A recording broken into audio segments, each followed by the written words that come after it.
Hi everyone. If you haven't seen my first lot of fraction videos, they're all on multiplying fractions. So now that I've done some basics on multiplying fractions, we're going to look at adding fractions. So if I've got a third plus a third, if we go over to here, there's approximately 1/3 meant to be 1/3, there's 1/3 and there's 1/3. So if I add 1/3 plus 1/3, altogether I simply have 2/3. So what's happening? Even if there's not a deeper meaningful understanding, 1/3 plus another 1/3 is 2/3. If you what's happened here, you add the tops but you don't add the bottoms. So the 3's, which are the denominators, which I'm just going to talk about bottoms, the denominators stay the same. So the big issue is they stay the same and we add the tops. So the big issue is add the tops.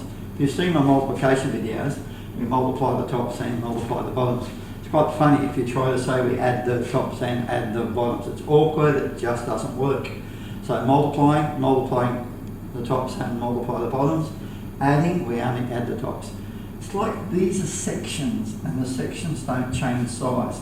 So none of these thirds turn into something else. They don't suddenly turn into sixths or halves or anything. But on this one here, when we apply the same rule, and by the way, any teachers that are watching, I went to Bunnings and I bought one of those and a handle and drilled a hole. It cost me, I think, about $4. So you draw these up, it's been fantastic. I use it for circle properties, I use it for everything. Works out terrific. So now if I go to quarters, I split that down there, and I split that across there. We're talking about a quarter, and a quarter, and a quarter, and a quarter. So add the tops. So 1/4 plus 1/4 is 2/4.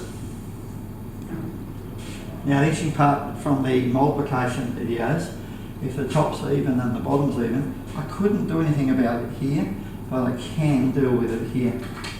So if I halve the top, I get a 1.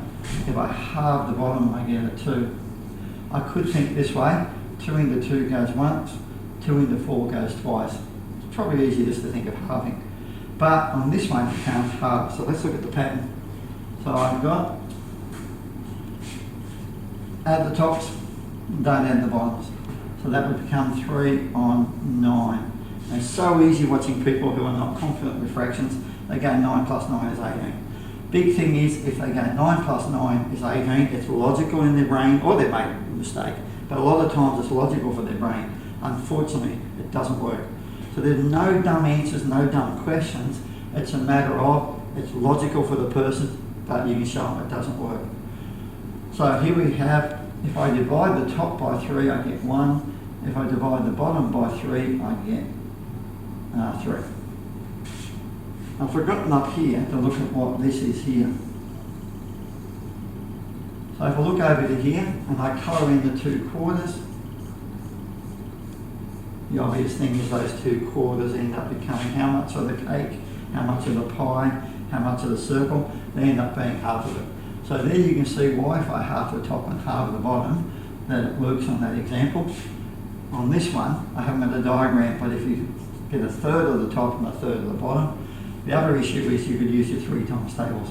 When I want to knock people up with fractions, I'm even talking about year 11 and 12s. The moment I use the numbers 3, 6, 9, 12, 15, which is your 3 times tables, it's amazing how many people make silly mistakes. It's like this has never gone into people's brains.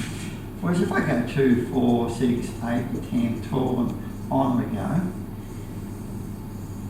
virtually no one makes any mistakes.